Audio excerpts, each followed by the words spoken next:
And I'm glad that you raised the question. Listen, you speaking about injustice. It's very easy to use injustice reasons in order to move people to extremism. They do it very easily because always in any action you do, there is injustice. The problem is how you expend it, how you say it, and the incitement going on, like Al Jazeera, satellite, all over the Arab world. It's crazy. Now, you don't need today even imams which will speak in the mosques in different places in Europe and Middle East. You have what we call Sheikh Google. They can use the internet and arrive to each and every Arab in the world and try to explain to him why you have to be martyr and why there is injustice. But I believe that all the monotheist religions are calling for love, for peace, for compassion, not for killing. Those religious people are using the religious as a twisted tool in their hands. They're using God for their own purposes, not for the reality of religion. We should really defer ourselves from this kind of religion. It's not religion, it is twisting religion. So we have to invest a lot in education in the many schools all over the countries in the world in order to educate people to love, to compassion, to peace. We're not there yet. Okay. Sergei, I want to come back to the question of responsibility. Is Russia taking its global responsibility to make the world a more stable and secure place? From the outside, it looks as if Russia is obsessed by its near abroad, destabilizes its near abroad frequently, and doesn't play a fundamental... Take Africa, we were talked about. Look. What about Russia coming into Africa? What about Russia in the Middle East? Or is it that Russia can't play its role because of its Soviet background? I would like to intervene, excuse me. No, you had Just your... one small intervention. Look, One sentence. Russia and China are impairing the possibility of operating sanctions against Iran, which create in Arabic, Moroccan Arabic, we used to say, we have a slogan, says in Arabic, Zaybuso Amah. It means he came to kiss him, he blinded him. If they were operating sanctions against Iran seriously, maybe we will prevent them from having a nuclear weapon. Since they're not giving a hand to that, well, maybe we'll find ourselves using different actions. Yeah. Sergei. Well, I mean, thank you. First, I'm not known to praise my government very often. But here I have to, be fair. Who on the last 20 years have been successfully stopping one conflict after another? Russia. Tajikistan war at a huge expense of life and treasure. Moldovan war was stopped by Russia. With the great help of Russia, there was a war between Armenia and Azerbaijan was stopped. By the way, of course you don't like that.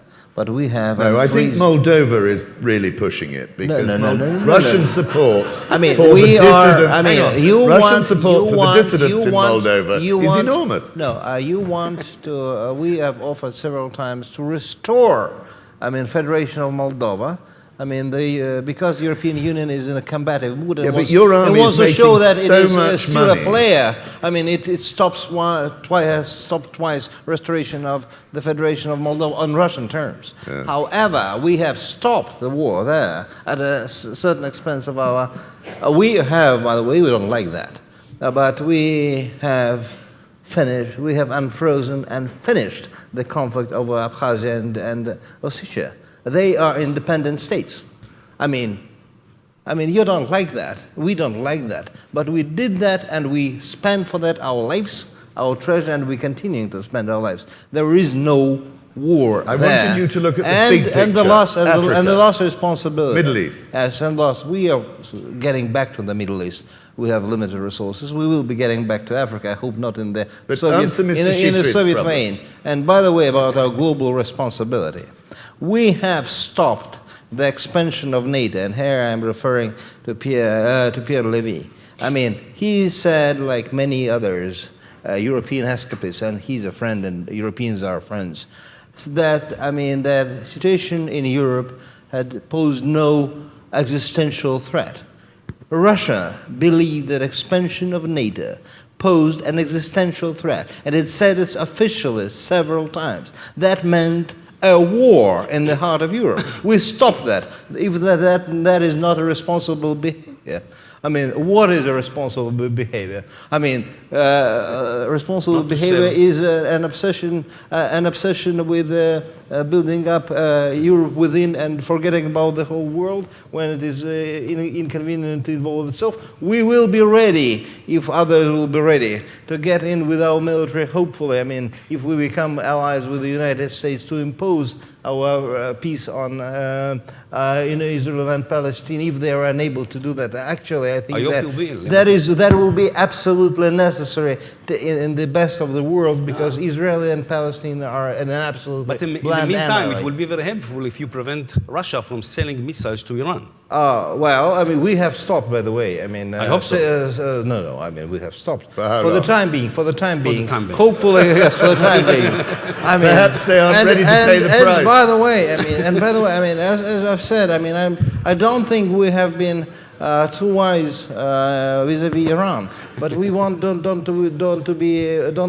want to be sacrificed for the sake of Europeans who want to show that they are the something and playing games there, and others. I mean, come on. And if we are against Iran, we are against nuclear Iran, and we are against Iran, and we participate in any kind of a military operation, we will be the first to suffer. No, thank you. I mean, it is a responsible behavior. I mean, we have to be responsible. That's why Russia's policy is so apparently illogical. No, it's not. It's very logical. It is enlightened self-interest. I mean, right. If Soviets were not known for that. Time.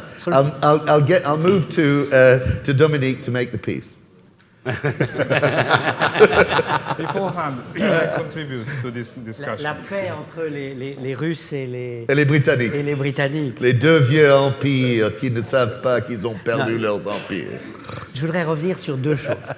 La première, rebondir sur la question de Bertrand Collomb, locale, globale, et intégrer une réaction aux commentaires de Pierre Lévy. Je pense qu'il y a deux problèmes qu'il faut distinguer. Il y a la volonté politique et il y a la compréhension culturelle. Un des problèmes majeurs que nous avons en tant qu'Occidentaux en Afghanistan, au Pakistan ou ailleurs, c'est qu'en fait nous ne comprenons pas de l'intérieur la nature des enjeux. Nous évoluons constamment avec des visions stratégiques différentes, mais qui traduisent une même incompréhension profonde. Le temps des officiers coloniaux est terminé. Le temps des acteurs régionaux n'est pas encore arrivé. Et nous nous trouvons au milieu du gué. C'est ça qui est particulièrement difficile. Mais si je suis un peu pessimiste sur les États-Unis, c'est qu'ayant passé les 6 derniers mois aux États-Unis précisément, ayant rencontré certains de mes étudiants qui étaient en Afghanistan ou au Pakistan, je voyais bien qu'ils étaient eux-mêmes perdus, et ils le disaient. Nous ne comprenons pas. Alors ils allaient vers des solutions alternatives, ils disaient, mais les acheter, ça coûte moins cher que de les combattre, dans un rapport de 1 à 10. Mais on voit bien les limites d'un tel choix aujourd'hui.